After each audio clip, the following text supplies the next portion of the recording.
অনেক পড়াশোনা করার একটা বড় ফায়দা হচ্ছে যে এটা জানা যায় সব শেষে যে আমি কিছুই জানি না। এবং শিক্ষার্থীদের জন্য গোটা বিশ্ব খোলা, the entire world is open for you.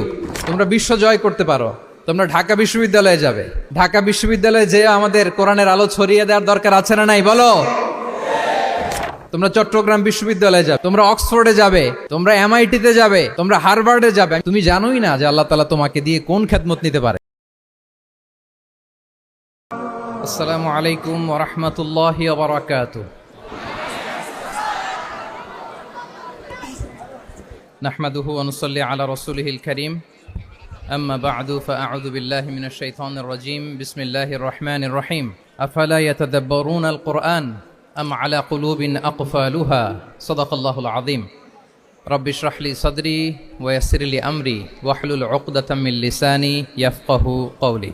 Tanjimul Ummah foundation কর্তৃক আয়োজিত 13তম হিফজুল কোরআন অ্যাওয়ার্ডের আজকের এ চমৎকার আয়োজনে, এ চমৎকার অনুষ্ঠানে আপনারা যারা উপস্থিত হয়েছেন আপনাদের সবাইকে জানাচ্ছি আন্তরিক শুভেচ্ছা এবং মোবারকবাদ। আহলান ওয়া সাহলান ওয়া মারহাবান বিকুম ফি হাযাল লিকা আত-তাইয়্যিব আল মুবারাক। আমি শুরুতেই আল্লাহ রাব্বুল ইজ্জা ওয়াল জালালের দরবারে শুকরিয়া জ্ঞাপন করছি, যিনি আমাদেরকে এরকম চমৎকার একটি বরকতময় প্রোগ্রামে একত্রিত করেছেন। আমরা সবাই পড়ছি কালিমাতুশ শুকর আলহামদুলিল্লাহ। আল্লাহ তাআলার দরবারে শুকরিয়া জ্ঞাপনের পাশাপাশি আমি আজকের প্রোগ্রামের যারা অর্গানাইজার, আয়োজক, তাদেরকে অন্তরের অন্তঃস্থল থেকে শুকরিয়া জানাতে চাই। এরকম চমৎকার প্রোগ্রামে আমাকে ইনভাইট করবার জন্য আমি অত্যন্ত সম্মানিত বোধ করছি। এরকম চমৎকার একটি কোরআনের প্রোগ্রামে অংশগ্রহণ করার সুযোগ পেয়ে আজকের প্রোগ্রামে উপস্থিত আছেন তানজিমুল উম্মাহ ফাউন্ডেশনের সম্মানিত পরিচালনা পর্ষদ, উপস্থিত আছেন তানজিমুল উম্মাহ ফাউন্ডেশনের সম্মানিত শিক্ষকবৃন্দ, শুভাকাঙ্ক্ষীবৃন্দ, অভিভাবক মণ্ডলী এবং হেফজ কমপ্লিট করা শিক্ষার্থী বন্ধুরা, সাংবাদিক বন্ধুরা, ভলান্টিয়ার্স, আমি সবাইকে আবারও অন্তরের অন্তঃস্থল থেকে শুভেচ্ছা জানিয়ে শুরু করছি। শুরুতে আমি আজকের প্রোগ্রামের যারা মধ্যমণি, যারা হুফাজুল কোরআন, যারা অ্যাওয়ার্ড রিসিভ করেছে তাদেরকে আমি অফিসিয়ালি কংগ্রেচুলেট করতে চাই, অভিনন্দন জানাতে চাই যে তোমরা অনেক বড় একটি অর্জন ইতিমধ্যে সম্পন্ন করেছো, আলহামদুলিল্লাহ। এটা একটা হিউজ মাইলস্টোন। এটা যে কত বড় একটা নেয়মা বা সৌভাগ্য এটা কল্পনা করা যায় না। যে কোরআনকে বলা হয় এটা বিয়ন্ডলেস, বাউন্ডলেস, বটমলেস, মহাবিশ্বের মহাবিশ্বয় মহাগ্রন্থ আল কোরআন আল কারিমকে তোমরা তোমাদের সিনায় ধারণ করেছো। এটা অনেক বড় সৌভাগ্যের একটা ব্যাপার। আল্লাহ তাআলা ইরশাদ করছেন, ইন্না নাহনু নাযালনা যিকরা ওয়া ইন্না লাহু লাহাফিযুন। নিশ্চয় আমি এই কোরআনকে নাজিল করেছি এবং এই কোরআন আল কারীমকে সংরক্ষণের দায়িত্ব আমি নিজেই নিয়েছি। কোরআন আল কারীমকে পৃথিবীতে প্রিজার্ভ করা বা সংরক্ষণ করা এটা আল্লাহ তাআলা তোমাদের মাধ্যমে করেছে।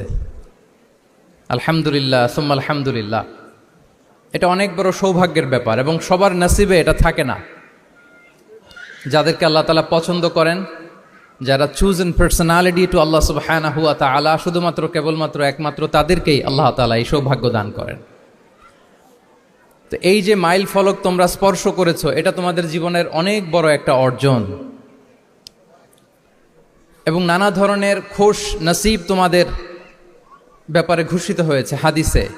আল মাহিরু বিল কোরআন মা আসসাফারাতিল কিরামিল বারারা ইকরা ওয়ারতাকি ওয়ারাত্তিল কামা কুনতা তুরাত্তিলু ফিদ দুনিয়া ফাইন্না মানজিলাতাকা ফি আখিরি আয়াতিন তাকরাউহা।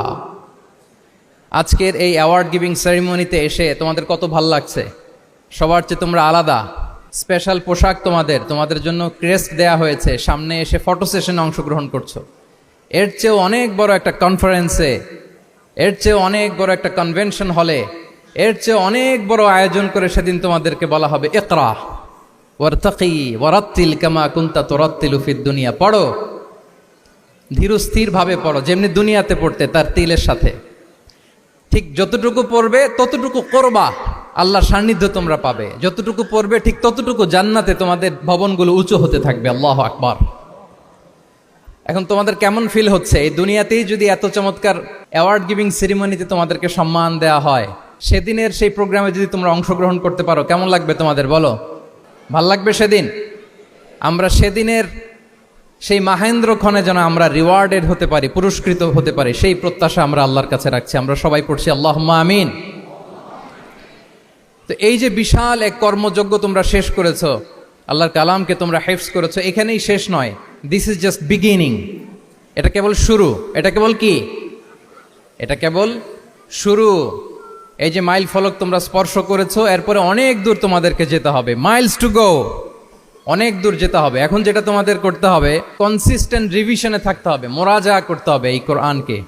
এই কোরআনকে হেফজ করে ফেলা এটা সহজ, কিন্তু এটাকে টিকিয়ে রাখা বড্ড কঠিন। আমরা অনেক হাফেজে কোরআনদের সাথে পরিচয় হয়, তারা বলে যে শেখ হেফজ করেছিলাম কিন্তু এখন মনে নাই, ভুলে যায়। তো হেফজ করে ফেলাটা সহজ, কিন্তু এটা সিনায় রাখা মরণ অবধি, যতদিন দুনিয়াতে বেঁচে থাকি ঠিক ততদিন এই কোরআনকে প্রিজার্ভ করা, সিনাতে রাখা, এটা বড্ড কঠিন, অনেক বড় চ্যালেঞ্জ এটা তোমাদের জন্য। সো এই continuous revision of the holy Quran, এটা তোমাদের লাগবে। আল মুদাওয়ামাতু আলা কিরাআতিল কোরআন, প্রতিদিন ডেইলি বেসিসে এটা তোমাদের ডেইলি ওজিফা করে নিতে হবে। আমি সম্মানিত অভিভাবকবৃন্দ যারা আছেন তাদেরকেও বলবো যে এটা একটা টিম ওয়ার্ক, আপনাকেও হেল্প করতে হবে এখানে। আপনার বাচ্চা কোরআন তেলাওয়াত করবে, আপনাকে শোনাবে, আপনি তাদেরকে শোনাবেন। এই টিম ওয়ার্কের মধ্য দিয়ে এই কোরআন প্রিজার্ভ হবে, এটা থাকবে। এটা বড্ড জটিল। কোরআন হেফজ করা সহজ, কিন্তু এটাকে ধরে রাখা খুবই কঠিন। সো তোমাদের জন্য first and foremost reminder tonight, প্রথম রিমাইন্ডার হচ্ছে যে রেগুলার বেসিসে এই কোরআনকে মোরাজা করতে হবে, তা না হলে এই কোরআন থাকবে না। এবং আল্লাহ রাসূল সাল্লাল্লাহু আলাইহি ওয়া আলিহি ওয়াসাল্লাম তিনি ওসিয়ত করেছেন, তিনি বলেছেন তাআহাদুল কোরআন ওয়া ইন্নাহু আশাদ্দু তাফাল্লুচান মিনাল ইবিলি ফি উকুলিহা। তোমরা কোরআনকে ডেইলি রিভাইজ করো। যারা তোমরা হেফজ কমপ্লিট করেছো, হাফাজাতুল কোরআন, তোমাদেরকে উদ্দেশ্য করে আল্লাহ রাসূল সাল্লাল্লাহু আলাইহি ওয়া আলিহি ওয়াসাল্লাম বলেন যে তাআহাদুল কোরআন, তোমরা ডেইলি বেসিসে কোরআনকে কি করো? রিভাইজ করো, রিভিশন দাও, মোরাজা করো, এটাকে সম্মান করো। ফাইন্নাহু আশাদ্দু তাফাল্লুচান মিনাল ইবিলি ফি উকুলিহা, কেননা পোষ মানানো হয়নি এরকম কোন বন্য উট যদি এটা রশি ছেড়ে দেওয়া হয়, এটা যেমনি ছুটে পালায়, দৌড়ে পালায়, এটারে ফিরে আনা যেমনি কঠিন, কোরআন হেফজ করার পরে, মুখস্থ করার পরে কেউ যদি ভুলে যায়, ওইটারে আবার রিভাইভ করা তার চেয়েও বেশি কঠিন। তো এই জন্য ডেইলি বেসিসে রিভাইজ করতে হবে। এবং আল্লাহ রাসূল সাল্লাল্লাহু আলাইহি ওয়া আলিহি ওয়াসাল্লাম তিনিও যাতে ভুলে না যান, বারবার কোরআন পড়তেন, বারবার রিভাইজ করতেন। রাসূল সাল্লাল্লাহু আলাইহি ওয়াসাল্লামের কষ্ট হয়ে যেত, ফলে আল্লাহ তাআলা বলেছেন লা তুহাররিক বিহি লিসানাকা লিতা'জালা বিহি ইন্না আলাইনা জামাআহু ওয়া কুরআনা ফাইদা ক্বরানাহু ফাত্তাবি' কুরআনা। নবী, আপনি তাড়াহুড়ো করে, এত কষ্ট, এত প্রেশার আপনার উপর নেওয়ার দরকার নেই, আমি আপনাকে পড়িয়ে দেব। জিবরিল যখন পড়ে শুধু ফলো করেন, সেটা একবার পড়ে নিন, মুখস্থ আমি আল্লাহ করে দেব। সানুকরিউকা ফালা তানসা, আপনি আর ভুলবেন না। এরপরে আল্লাহ রাসূল সাল্লাল্লাহু আলাইহি ওয়া আলিহি ওয়াসাল্লাম রেগুলার বেসিসে কোরআন পড়তেন, সাহাবাদেরকে কোরআন শোনাতেন, আবার সাহাবাদের কাছ থেকে কোরআন শুনতেন। সো এই কোরআনকে যদি তোমরা তোমাদের সিনায় আজীবনের জন্য রেখে দিতে চাও সযত্নে, তোমাদেরকে রিভিশন দিতে হবে। এখন খুব বেশি বেশি revise and revise, revise after revise তোমাকে দিতে হবে। এবং সারা বছর কোরআনের যতটুকু নাজিল হতো, আল্লাহ রাসূল সাল্লাল্লাহু আলাইহি ওয়া আলিহি ওয়াসাল্লাম রমাদান আল মুবারাকে জিবরিল আলাইহিস সালামের সাথে রিভিশন করতেন। সারা বছর যা নাজিল হলো, এটা আল্লাহ রাসূল সাল্লাল্লাহু আলাইহি ওয়াসাল্লাম জিবরিল আলাইহিস সালামকে শোনাতেন, আবার জিবরিল আলাইহিস সালাম আল্লাহ রাসূল সাল্লাল্লাহু আলাইহি ওয়াসাল্লামকে অতটুকু শোনাতেন। যে বছর তিনি ইন্তেকাল করবেন, ওই বছর দুইবার তিনি গোটা কোরআনকে জিবরিল আলাইহিস সালামের সামনে পেশ করেছেন, শুনিয়েছেন। আবার জিবরিল আলাইহিস সালাম দুইবার আল্লাহর হাবিব সাল্লাল্লাহু আলাইহি ওয়া আলিহি ওয়াসাল্লামকে শুনিয়েছেন। আল্লাহু আকবার। তাহলে এটাই হচ্ছে সুন্নাহ। তিনি তো পৃথিবীর প্রথম হাফেজ নাকি? আল্লাহ রাসূল সাল্লাল্লাহু আলাইহি ওয়াসাল্লাম প্রথম হাফেজ ছিলেন না? উনি রেখেছেন কিভাবে? কোরআনকে প্রিজার্ভ করেছেন কিভাবে? রিভিশনের মাধ্যমে, রিভিশন এন্ড রিভিশন। তাহলে the first and foremost reminder for tonight in this ceremony for all of you today, you have to revise a lot, you have to recite a lot. প্রতিদিন recite করতে হবে, প্রতিদিন revise দিতে হবে। এটা আমাদের মনে থাকবে তো নাকি? শিক্ষার্থী বন্ধুরা আওয়াজ করো, মেক এ নয়েজ, মনে থাকবে ইনশাআল্লাহ বিইذنিল্লাহ। তাহলে প্রথম কাজ হচ্ছে আমাদেরকে রিভাইজ করতে হবে। পাশাপাশি এই যে 114 সূরা তোমরা এই সিনার ভিতরে নিয়ে নিলা, মুখস্থ করে ফেললা, আল্লাহ তাআলা যা বলার তিনি সব এই কোরআনে বলে দিয়েছেন, নতুন করে আর কিছু বলবেন না। এটা তো দ্য লেটেস্ট রেভেলেশন, এরপরে আর কোনো ওহী আসবে না, প্রত্যাদেশ আসবে না। ফলে আল্লাহ তাআলা আমাদেরকে যা বলার সব বলে দিয়েছেন। মুখস্থ করার বড় কাজ এখন যেহেতু শেষ, এবার আমরা বোঝার জন্য উঠে পড়ে লাগবো। কোরআনকে বুঝতে হবে আমাদের মাতৃভাষায়। এই কোরআনের মর্মবাণী, মর্মার্থ, আল্লাহ তাআলা কি ডুজ এন্ড ডোন্টস আমাদের জন্য দিয়েছেন, কি করা যাবে, কি করা যাবে না, সব তিনি বলে দিয়েছেন। এটা আমাদেরকে বুঝতে হবে। আমরা গত বছর একটা বই লিখেছি এক নজরে কোরআন নামে। আমরা খুব সহজে 114 সূরার সামারি সিনপসিস এই বইটিতে নিয়ে এসেছি। ফলে কেউ কোরআনের বঙ্গানুবাদ পড়ার আগে বা তাফসির পড়ার আগে যদি এক নজর এই বইটাতে একটু চোখ বোলা একটু গো থ্রু করে, তার জন্য কোরআন বোঝাটা একেবারে সহজ হয়ে যাবে ইনশাআল্লাহ বিইذনিল্লাহ। এই বই ছাড়াও আরো অনেক অনেক বই সম্মানিত লেখকরা তারা লিখেছেন। আমরা যেন কোরআনের সাথে নিজেদের অ্যাটাচমেন্ট বাড়াই, মাতৃভাষায় যেন আমরা কোরআনকে বুঝি, আমরা কোরআনের অনুবাদ যেন ডেইলি বেসিসে পড়ি, কোরআনের সহজ সরল যে তাফসির আছে এই তাফসিরগুলো যেন আমরা পড়ি। এটাকে বলে তাদাব্বুর। যে আয়াত দিয়ে আমি শুরু করেছি, আফালা ইয়াতাদাব্বারুনাল কোরআন আম আলা কুলুবিন আকফালুহা, আল্লাহ বলছেন তারা কি গভীর মনোযোগের সাথে কোরআন পড়বে না, উইথ ভাস্ট কনসেন্ট্রেশন, খুব ধ্যানমগ্নতার সাথে খুব মনোযোগ দিয়ে কি তারা কোরআন পড়বে না, নাকি তাদের হৃদয়ে তালা ঝুলে আছে? আমাদের হৃদয়ের জং ধরা তালা যদি আমরা খুলতে চাই, এটা আনলক করতে হবে আল কোরআন আল কারীম দিয়ে। তাহলে প্রথম রিমাইন্ডার হচ্ছে রিভিশন। আমার প্রিয় হাফেজ ভাই এবং বোনেরা, আমরা যেন রিভিশন দেই বেশি বেশি। 2 নম্বর কথা হচ্ছে আমরা যেন কোরআনের মর্মবাণী বাংলায় বুঝবার চেষ্টা করি, কোরআনের তাফসির যেন আমরা পড়ি, আমরা যেন তাদাব্বুরে কোরআন করি, কোরআনের যে রিফ্লেকশনগুলো আছে এগুলো যেন আমরা ধারণ করতে পারি। তাদাব্বুর শব্দটা বেসিক্যালি এসেছে আরবি শব্দ দুবুর থেকে। দুবুর, দুবুর শব্দের অর্থ হচ্ছে পেছন, যে কোনো জিনিসের পেছনকে বলে, আমাদের পেছনটাকেও বলে দুবুর। তো তাদাব্বুরে কোরআন মানে হচ্ছে কোরআনের যে বাহ্যিক আয়াতের যে অর্থ, এর পেছনের যে গল্পটা, পেছনের যে রহস্য, এই আয়াতের পেছনের যে রহস্য, এটাকে উদ্ঘাটন করার চেষ্টা করা, আত্মনিমগ্ন হওয়া কোরআনের রহস্য উন্মোচনের জন্য, ধ্যানমগ্ন হওয়া, খুব গভীর মনোযোগ দিয়ে with vast concentration and attention কোরআনকে পড়াকে বলে তাদাব্বুরে কোরআন। তাহলে রিভিশনের পাশাপাশি আমাদেরকে তাদাব্বুরে কোরআন করতে হবে। কি পারা যাবে তো ইনশাআল্লাহ? এই কোরআন যে তোমাদেরকে কোথায় নিয়ে যাবে তুমি জানোই না, তোমার কোনো আইডিয়াই নাই এই যে কোরআন তোমাদেরকে কোথায় নিয়ে যেতে পারে। এবং শিক্ষার্থীদের জন্য গোটা বিশ্ব খোলা, the entire world is open for you. তোমরা বিশ্ব জয় করতে পারো, তোমরা ঢাকা বিশ্ববিদ্যালয়ে যাবে, তোমরা চট্টগ্রাম বিশ্ববিদ্যালয়ে যাবে। এই যে তোমাদের এক বড় ভাই বসে আছে ডাকসুর ভিপি সাদিক কায়েম, ঢাকা বিশ্ববিদ্যালয়ে যে আমাদের কোরআনের আলো ছড়িয়ে দেওয়ার দরকার আছে না নাই বলো? তোমরা অক্সফোর্ডে যাবে, তোমরা এমআইটিতে যাবে, তোমরা হার্ভার্ডে যাবে, আমি হার্ভার্ডে গিয়েছি, এমআইটিতে গিয়েছি, তোমরা ইয়েল ইউনিভার্সিটিতে যাবে, সেখানে যে কোরআনের আলো ছড়িয়ে দিবে ইনশাআল্লাহ বলি সবাই। তাহলে শিক্ষার্থীদের জন্য গোটা বিশ্ব খোলা। তুমি জানোই না যে আল্লাহ তাআলা তোমাকে কোথায় নিবে। খুত্তাতুল্লাহি আ'যামু মিন খুত্তাতিকুম, আল্লাহর প্ল্যান তোমার প্ল্যানের চাইতে অনেক অনেক বড়। তুমি জানোই না যে আল্লাহ তাআলা তোমাকে দিয়ে কোন খেদমত নিতে পারে। সো আমরা যেন তাদাব্বুরে কোরআন করি, কোরআনে যে আল্লাহ জেমসগুলো দিয়েছেন এগুলোর সাথে নিজেদের অ্যাটাচমেন্ট যেন আমরা বাড়াই, একটু একটু করে যেন পড়ি। এবং সাহাবা রিদওয়ানুল্লাহি তাআলা আলাইহিম আজমাইন, ওনাদের হ্যাবিট এটাই ছিল, ওনারা তাড়াহুড়ো করে কোরআন পড়তেন না, একটু একটু করে পড়তেন। তোমাদের তো 2 বছর কিংবা 3 বছরে হেফজ শেষ হয়ে যাওয়ার কথা নাকি? তাদের কয় বছর লেগেছে হেফজ করতে?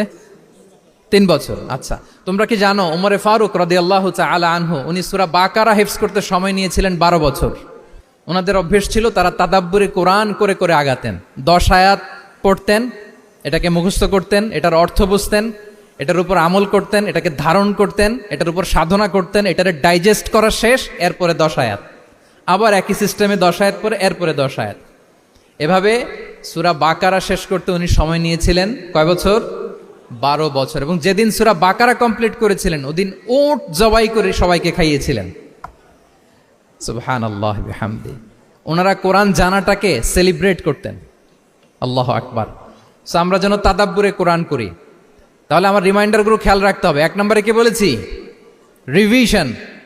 Let's say all together. 1 নম্বরে কি ছিল? রিভিশন। 2 নম্বরে তাদাব্বুরে কোরআন। সবাই বলি 2 নম্বরে কি ছিল? তাদাব্বুরে কোরআন। বুঝে বুঝে কোরআনের মেসেজগুলোকে হৃদয়ঙ্গম করা, একটু একটু করে হৃদয়ঙ্গম করা, একবারে সব না। কারণ কোরআন নাজিলও হয়েছে একটু একটু করে। হাসাবা হাওয়াইজিল বাশার, মানুষের যত প্রয়োজন ছিল প্রয়োজনের প্রেক্ষাপটে চাহিদার আলোকে একটু একটু করে 23 বছরের লম্বায় লং পিরিয়ড অফ টাইমে কোরআন নাজিল হয়েছে। কোরআন কিন্তু তাওরাত, জাবুর, ইনজিলের মতো, তাওরাতের মতো, জাবুরের মতো কিন্তু কোরআন একবারে নাজিল হয়ে যায়নি। তাওরাত, জাবুর কিন্তু একবারে এট এ টাইমে নাজিল হয়েছে, কিন্তু কোরআন নাজিল হয়েছে কত বছরের সময় নিয়ে? 23 বছর, 23 ইয়ার্স। 23 বছরের লং পিরিয়ড অফ টাইম নিয়েছে। গারে হেরাতে প্রথমে শুরু, মক্কা থেকে প্রায় 10 কিলোমিটার উত্তর পূর্বে 634 মিটার উঁচু প্রথমে নাজিল হলো ইকরা বিসমি রাব্বিকাল্লাযী খালাক, read in the name of your lord who has created, পরে তোমার প্রভুর নামে যিনি শিখিয়েছেন। এই তো নাজিল হতে লাগলো, কখনো মক্কায়, কখনো মদিনায়, কখনো ঘরে, কখনো বাইরে, কখনো মরুভূমিতে, কখনো বাজারে, কখনো যুদ্ধের ময়দানে। রাসূল যেখানে, সাথে সাথে কোরআনও সেখানে, একটু একটু করে। আল্লাহ রাসূল সাল্লাল্লাহু আলাইহি ওয়া আলিহি ওয়াসাল্লাম উনি ওনার জীবনে, পরিবারে, সমাজে যখনই কোনো সংকটের মুখোমুখি হয়েছেন তখনই সমাধান হয়ে হাজির হয়েছে কোরআন। সুবহানাল্লাহ বিহামদিহি। যখনই সংকট তখনই কি কোরআন, যখনই কোনো প্রবলেম ফেস করেছেন কোরআন, কারণ কোরআন হচ্ছে দ্য প্রবলেম সলভিং মেথডোলজি। যখনই সমস্যা সমাধান নিয়ে হাজির হয়েছে কোরআন। তাহলে আমরা যেন তাদাব্বুরে কোরআন করি।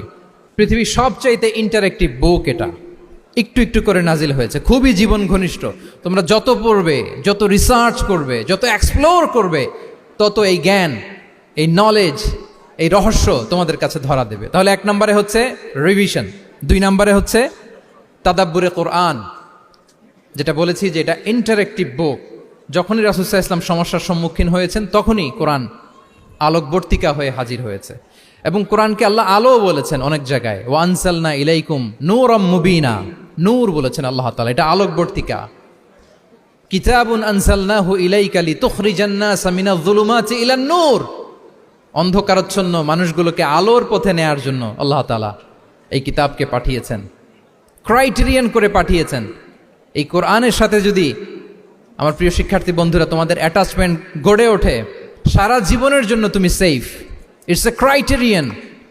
কোরআন পড়লে, কোরআন জানলে কোনটা সত্য কোনটা মিথ্যা কোরআনের লেন্স দিয়ে তুমি পরখ করতে পারবে। এটাকে আল্লাহ তাআলা বলেছেন আল ফুরকান, তাবারাকাল্লাযী নাযালাল ফুরকানা আলা আবদিহি লিয়াকুনা লিল আলামিনা নাযীরা।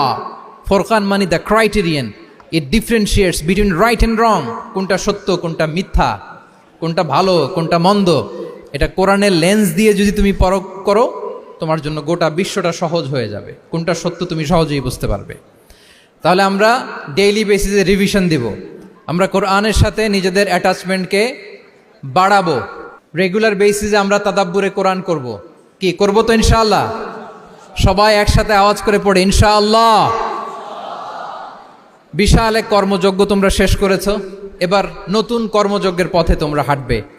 কোরআন তোমরা মেমোরাইজ করেছো এবং এখন জ্ঞানের অন্যান্য যে ব্রাঞ্চ আছে, শাখা প্রশাখা আছে, সেগুলোতে তোমরা বিচরণ করবে। জ্ঞানার্জনের একটা মূলনীতি তোমাদের সাথে আজকের এই প্রোগ্রামে শেয়ার করে আমি আমার সংক্ষিপ্ত আলোচনা শেষ করব। ইসলামিক জ্ঞান হোক কিংবা কনভেনশনাল জ্ঞান হোক, জ্ঞানার্জনের জন্য 3টা বিষয় অপরিহার্য, এটা আমাদের খেয়াল রাখতে হবে। 1 নম্বর হচ্ছে বিনয়, 2 নম্বর হচ্ছে সফর, 3 নম্বর হচ্ছে সবর। এবার আমি জিজ্ঞেস করি, তোমাদের মুখ থেকে আমি শুনতে চাই, বলো জ্ঞানার্জনের জন্য অপরিহার্য বিষয় কয়টা? 1 নম্বরে বিনয়, 2 নম্বরে সফর, 3 নম্বরে সবর। এই 3টাই লাগবে। বিনয়ী হইতে হবে, ডাউন টু আর্থ হইতে হবে। বিনয়ী না হলে, মুতাওয়াদি না হলে আল্লাহ তাআলা এলেমের নূর দিয়ে ওই ব্যক্তিকে ধন্য করেন না। বিনয়ী হইতে হবে। বলা যাবে না যে আমি সব শিখে ফেলছি, আমি সব জানি, আসলে কিছুই জানি না, আসলে কিছুই জানি না। অনেক পড়াশোনা করার একটা বড় সুবিধা হচ্ছে আমি যে কিছুই জানি না এটা জানা যায়। যারা অনেক পড়াশোনা করে, গভীর জ্ঞান অর্জন করে, অনেক পড়াশোনা করার একটা বড় ফায়দা হচ্ছে যে এটা জানা যায় সব শেষে যে আমি কিছুই জানি না। আবুন নাওয়াস একটা চমৎকার কবিতা লিখেছেন, উনি বলেছেন ফাকুল লিমান ইয়াদঈ ফিল ইলমি ফালসাফাতান হাফিজতা শাইআন ওয়া গাবাত আনকা আশিয়াউ। যে বলে যে আমি সব জানি, তুমি তার বৃদ্ধাঙ্গুলি দেখিয়ে বলো তুমি কিছুই জানো না, তুমি অল্প কিছু জেনেছো। মহাবিশ্বের অনেক রহস্য তোমার কাছে এখন অধরা, এখনো অধরা, অজানা। ওয়া ফাওকা কুল্লি যী ইলমিন আলিম, জ্ঞানীর উপরও জ্ঞানী আছে, জাননেওয়ালার উপরও জাননেওয়ালা আছে। তাহলে বিনয় যেন আমাদের পোশাক হয়, আমরা যেন বিনয়ী হই। আমরা যার কাছ থেকে নলেজ নিব, ইলম নিব, তার কাছে বিনয়ী হইতে হবে। যেই পাত্রে পানি ঢালবো এটা থাকবে নিচে, আর যেই গ্লাস থেকে ঢালা হবে ওইটা থাকে উপরে। মুসা আলাইহিস সালাম একবার বনি ইসরাইলের মাঝে আলোচনা করছিলেন, হঠাৎ এক লোক বলে যে ইয়া নবী আল্লাহ মান আ'লামু ফিল আরদ, বর্তমান পৃথিবীতে সবচেয়ে বড় জ্ঞানী কে? তো মুসা আলাইহিস সালাম বলে ফেললেন আনা, আমি সবচেয়ে বড় জ্ঞানী। এটা ভুল বলেন নাই, কারণ যাকে আল্লাহ তাআলা ওহির জ্ঞানে ধন্য করেন তিনিই তো সবচেয়ে বড় জ্ঞানী। তো আল্লাহ তাআলা এই রেসপন্সটা, এই আনসারটা পছন্দ করেন না। আল্লাহ তাআলা চাচ্ছিলেন মুসা আলাইহিস সালাম যদি বলতো যে আল্লাহই ভালো জানে বা আল্লাহু আ'লাম, আল্লাহই সবচেয়ে জ্ঞানী, এটা আল্লাহ পছন্দ করতেন। তো উনি যখন বলে ফেলছেন আমি, আল্লাহ বলে না মুসা, তুমি যে বলে ফেললে আমি সবচেয়ে বড় জ্ঞানী, তুমি তো সবচেয়ে বড় জ্ঞানী নও, তোমার চেয়ে বড় জ্ঞানী আছে। শুনে তো মুসা আলাইহিস সালাম অবাক, কি আমার চেয়ে বড় জ্ঞানী কোথায়? আল্লাহ বললেন ইযহাব ইলা মাজমাইল বাহরাইন, দুই সাগরের মিলনস্থলে যাও, ওখানে আমার এক বান্দা আছে ইসমুহু খাদির। ওই খাদির, যারে আমরা বাংলায় খিজির বলি আর কি, এই খিজির তোমার চেয়েও জ্ঞানী। আল্লাহু আকবার। আপনারা সূরা কাহাফের তাফসীর পড়লে জানতে পারবেন। গেলেন, নৌকার মধ্যে বসা, হঠাৎ একটা চড়ুই পাখি এসে সাগরের পানি খাচ্ছে। অনেক, to make the long story short, বড় স্টোরিকে আমি ছোট করে বলছি। দুইজন নৌকায় বসা, একটা চড়ুই পাখি এসে সাগরের পানি খায়। তো খিজির আলাইহিস সালাম বললেন মুসা, চড়ুই পাখিটা দেখতে পাচ্ছ? মুসা আলাইহিস সালাম বললেন হ্যাঁ দেখতে পাচ্ছি। চড়ুই পাখি যে পানি খেলো এইমাত্র, এটা দেখেছো? হ্যাঁ দেখেছি। পানি খাওয়ার কারণে চড়ুই পাখির চঞ্চুতে মানে ঠোঁটে যে একটু সাগরের ছিটে ফোটা পানি লেগেছে, দেখেছো? মুসা আলাইহিস সালাম বললেন হ্যাঁ দেখেছি।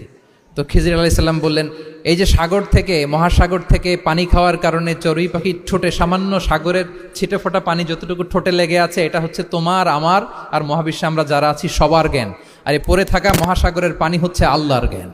চড়ুই পাখির ঠোঁটে লাগা পানি তোমার, আমার আর পৃথিবীর সবার, আমাদের যে জ্ঞান আল্লাহ দিয়েছেন এটা।